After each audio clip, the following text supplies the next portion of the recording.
कि हुजूर अकरम सल्लल्लाहु अलैहि वसल्लम जब मेराज से तशरीफ लाए तो देखा कि एक बीमार कनीज आटे की बोरियां उठाकर जा रही है। अल्लाह के रसूल ने पूछा, क्यों रो रही है तू? तेरे रोने की वजह क्या है? तू क्यों रो रही है? तेरे रोने की वजह क्या? उसने कहा कि मैं बीमार हूं और आटे की बोरियां उठाने की मेरे अंदर हिम्मत नहीं है, और मेरे मालिक ने जो यहूदी है उसने इतनी सारी आटे की बोरियां मेरे जिम्मे पे लगा दी है, अब मैं उठा नहीं पा रही हूं, लेकिन उठा करके ले जाना है। मेरे आका ने फरमाया, ला आटे की बोरियां मुझे दे दे। और हुजूर अलैहिस्सलाम ने वो आटे की बोरियां उठाई। रो मत, देखो आए कहां से है, सफर कहां से है, अल्लाह का दीदार करके आए हैं, अल्लाह से मिल कर आए हैं, अल्लाह से बातें करके आए हैं। क्या शान वाले नबी हैं। अल्लाह अकबर। वो खुदा जो जिस्मानियात से पाक है, जो बगैर जिस्म के उसका कोई जिस्म नहीं है, मेरे आका ने उसको भी देखा। जिस खुदा के फरमान में, उसके कलाम में अल्फाज नहीं है, आवाज नहीं है, मेरे आका ने उसको सुना भी, उसको समझा भी। अल्लाह अकबर। और आए हैं, कितनी इज्जत पाई, क्या उरूज पाया, क्या बुलंदी पाया। कहने वालों ने कहा है, कोई हद है उनके उरूज की, बलगल उला बे कमाल ही, बेपना उरूज पाया है। लेकिन एक कनीज बीमार है, और वो एक यहूदी की कनीज है, और उसके जिम्मे पे आटे की बोरियां है। और आका फरमाते, ला तेरे आटे की बोरियां मैं उठा देता हूं। सरकार ने उसके आटे की बोरियां खुद उठाई। यहां तो लोग सफरे हज से आते हैं तो उठ के घर में पानी भी नहीं पीते, मैं तो हज से आया हूं। ये अना आ जाती है लोगों में, इल्ला माशाअल्लाह।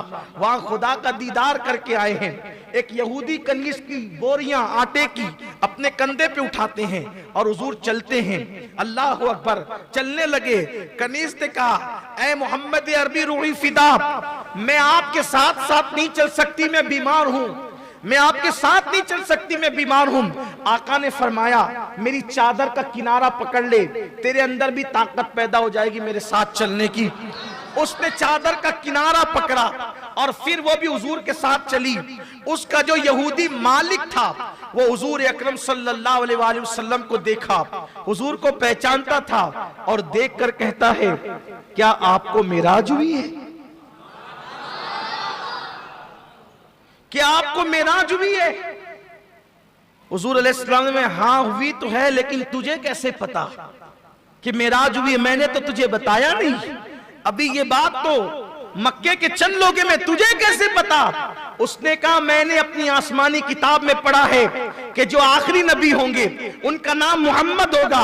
वो मेराज पर जाएंगे, अल्लाह का दीदार करके आएंगे, और जब वो वापस आएंगे तो उसी दिन उनको एक रोती हुई बीमार कनीज मिलेगी, और वो उस कनीज का सामान उठा के उसके घर तक पहुंचाएंगे। तो ये मंजर मैं देख रहा हूं, मैं गवाही देता हूं कि वही आखिरी नबी आप है, और उसके पूरे कबीले ने कलमा पढ़ के इस्लाम कबूल कर लिया।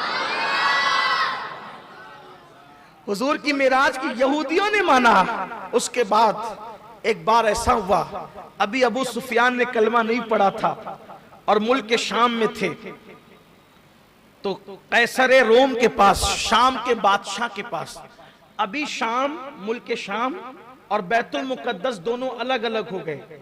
उस दौर में मुल्क के शाम ही के अंदर बैतुल मुकद्दस आता था। हालांकि है बहुत बड़ा खित्ता, वो दोनों को तकसीम कर दिया गया है ना, अलग अलग है वो दोनों अभी। तो अबू सुफियान मुल्क के शाम के बादशाह के पास गए, मुसलमान नहीं हुए थे अभी। बादशाह से मिले तो हुजूर की खूब बुराइयां की, माअज़ल्लाह, हुजूर के बारे में बुरा कहा। तो शाम के बादशाह ने, कैसरे रोम ने कहा कि एक काम करो, ये जो मक्के से काफिला आया है और जो मोहम्मद अरबी के बारे में खिलाफ बातें करता है, ये बताओ कि इस पूरे काफिले में उनका सबसे करीबी रिश्तेदार कौन है? तो अबू सुफियान जो काफिले के सरदार थे, उन्होंने कहा, मैं ही करीबी रिश्तेदार हूं। तो फिर अबू सुफियान ने बहुत सी बातें कही। तो जब आदमी बातें किसी के खिलाफ करता है तो सोचता है ना कोई बहुत जरा गरम वाली बात करके फौरन असर करे। तब अबू सुफियान ने भी कहना शुरू किया। उन्होंने कहा, अरे बादशाह आपको तो हैरत होगी, वो कैसी कैसी बात करते हैं। तो कैसर रोम ने कहा, कैसी बात करते हैं? वो कहा कि एक दिन तो उन्होंने यहां तक कह दिया कि मैं रात के थोड़े से हिस्से में मस्जिद हराम से निकला, मस्जिद अक्सा गया और मैंने नबियों की इमामत की, और जब मैं वो वहां से वापस आया तो जंजीर भी हिल रही थी, बिस्तर भी गर्म था, पानी जो वुजू का था या गुस्ल का था वो बह रहा था।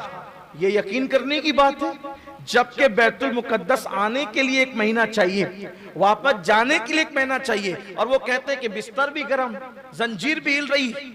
अब इससे पहले कि रोम का बादशाह कुछ कहता या कोई जवाब देता, इसलिए कि वहां तो उस वक्त अबू सुफियान, उनकी पूरी कोशिश ये थी कि वो बादशाह को इतना बदगुमान कर दे, क्योंकि अभी उन्होंने कलमा नहीं पढ़ा था, इस्लाम का नूर उन तक पहुंचा नहीं था। तो बादशाह को ये बात बताई। जाहिर सी बात है कि बादशाह, उसके दिमाग में ये बात आने वाली तो नहीं थी ना। रोम का बादशाह, हालांकि वो ईसाई था, वो खुद भी ईसाई था, तो जब उस तक की बात कही, इससे पहले कि बादशाह जबान खोलता, उनका जो सबसे बड़ा पादरी वहां पर मौजूद था, वो मस्जिद अक्सा का मुजावर था, मस्जिद अक्सा की खिदमत उसके जिम्मे थी। उसने कहा, बादशाह जल्दी मत कर जवाब देने में, मैं जवाब देता हूं। यानी वहां अबू सुफियान सोचे थे कि काम बिगड़ गया, लेकिन वहां तो हुजूर की फिर शान है ना।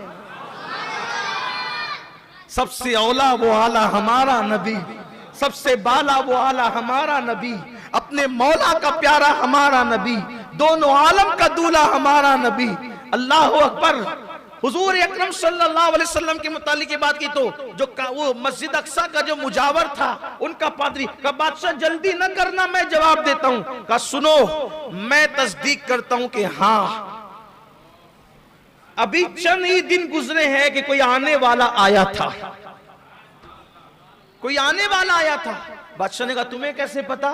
कहा कि उस रात जब मैं सारे दरवाजे बंद करता था, तो उस रात भी मैंने सब दरवाजे बंद कर दिए, लेकिन आखिरी दरवाजा जब मैं बंद करने लगा तो वो दरवाजा बंद नहीं हुआ।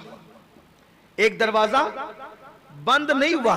ये अल्लाह की शान, बंद दरवाजों में भी वो दाखिल कर सकता है महबूब को, लेकिन ये सबूत रखे ताकि जो ख्वाब वाले हैं वो ख्वाब ही में रहें, और जो यकीन वाले हैं वो जरा आगे बढ़ें।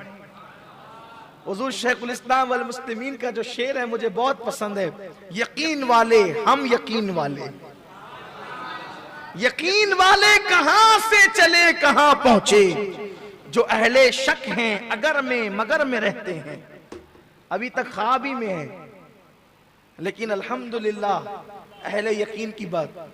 बल्कि आपको बताऊं, कुछ लोगों को इस पे भी एतराज है।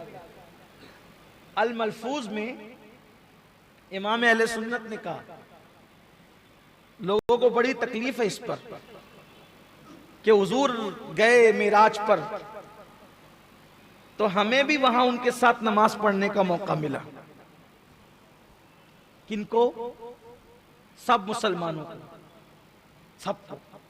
अल्लाह के करम से आपको भी हमको भी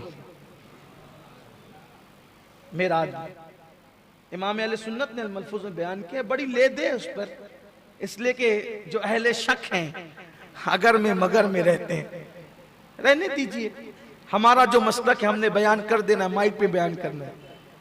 कुछ लोगों को नहीं हजम होगा तो वो उस पर जवाबी क्लिपें बनाएंगे। ये कैसे हो सकता है, ये तो सिर्फ कहानी बोलते हैं, कहानी बोलते हैं, कहानी नहीं बोलते। मुल्ला जी आपको नहीं पता, जो अहले शक हैं अगर में मगर में रहते हैं, यकीन वाले कहां से चले कहां पहुंचे, कहां पहुंचे आपको नहीं पता। असल में एक हदीस है कि हुजूर अकरम सल्लल्लाहु अलैहि वसल्लम जब पहुंचे बुलंदियों पर, तो वहां हुजूर ने नमाज पढ़ाई, नमाज, और नमाज पढ़ाई तो उसमें अंबिया की सफ़ें, फरिश्तों की सफ़ें, और आखिरी में हुजूर की उम्मत की सफ़ें, और उम्मत में फिर कुछ साफ सुथरे कपड़े वाले थे उनकी सफ़ें, और उनके पीछे मैले मैले कपड़े वाले थे उनकी सफ़ें। यानी कोई रह नहीं गया, कोई रह नहीं गया।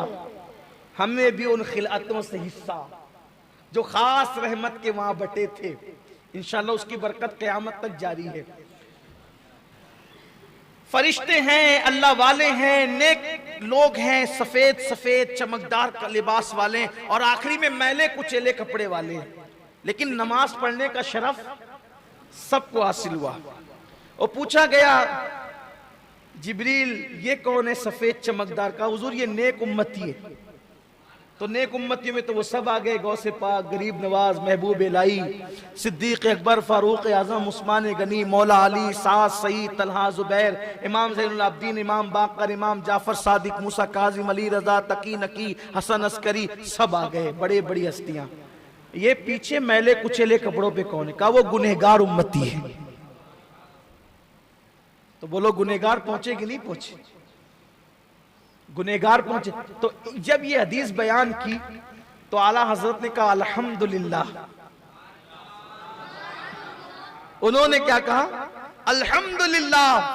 वो मेराज की शब में शरफ इक्तिदा, वो जो गुनहगार थे वो गुनहगार हम ही लोग तो थे, तो हमें भी नसीब हो गया, रूहानी तौर पे हमें भी नसीब हो गया।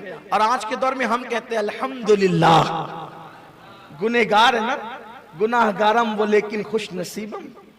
गुनहगार है लेकिन खुश नसीब है, क्योंकि आपकी उम्मती हैं।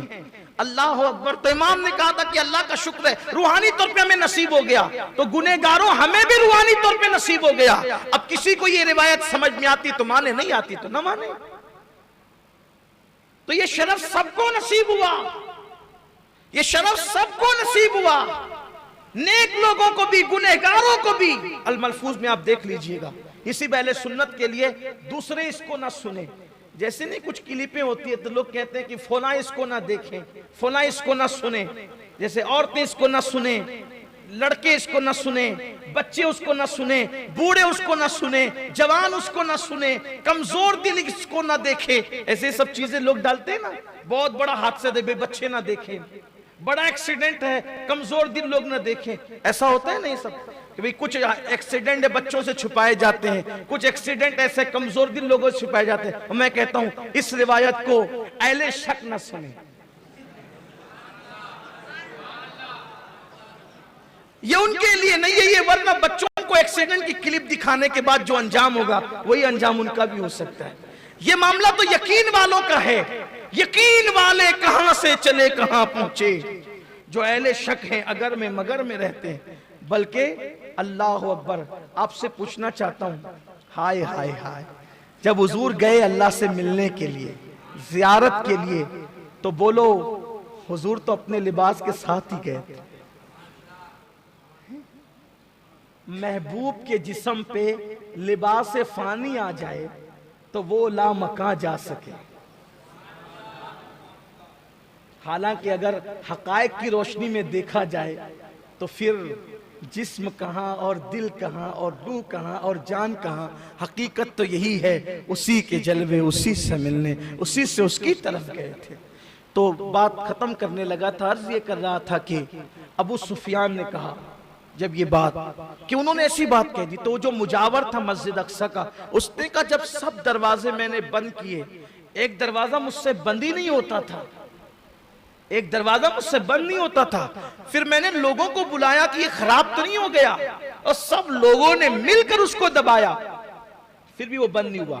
तो हमने आपस में मशवरा किया कि कल जो है वो जो ये सब काम करता है दरवाजे सुधारने का, हम अपनी जबान में उसको मिस्त्री कह लें, तो कल मिस्त्री को बुला करके ये इसको सही करा लेंगे, सही करा लेंगे।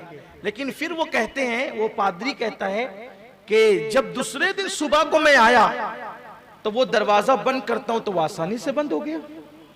लेकिन फिर मेरी नजर पत्थर पे पड़ी तो मैंने देखा कि पत्थर पर सुराख करने का ताजा तरीन निशान मौजूद था, और वहां जानवर के खड़े होने के पैर के निशान भी मैंने देखे। तो मैं समझ गया कोई आने वाला आया था। और फिर जब हमने तवज्जो की तो हमारी आसमानी किताबों में यह जिक्र मौजूद था कि वो आखिरी नबी होगा जो मक्के में पैदा होगा, और जिसको ये शरफ अता किया जाएगा कि वो मक्के से रातों रात मस्जिद अक्सा आएगा, और मस्जिद अक्सा से रातों रात आसमानों की सैर करेगा, और अल्लाह का दीदार करके जब वापस पलटेगा तो जंजीर भी हिल रही होगी, बिस्तर भी गर्म होगा और पानी भी बह रहा होगा।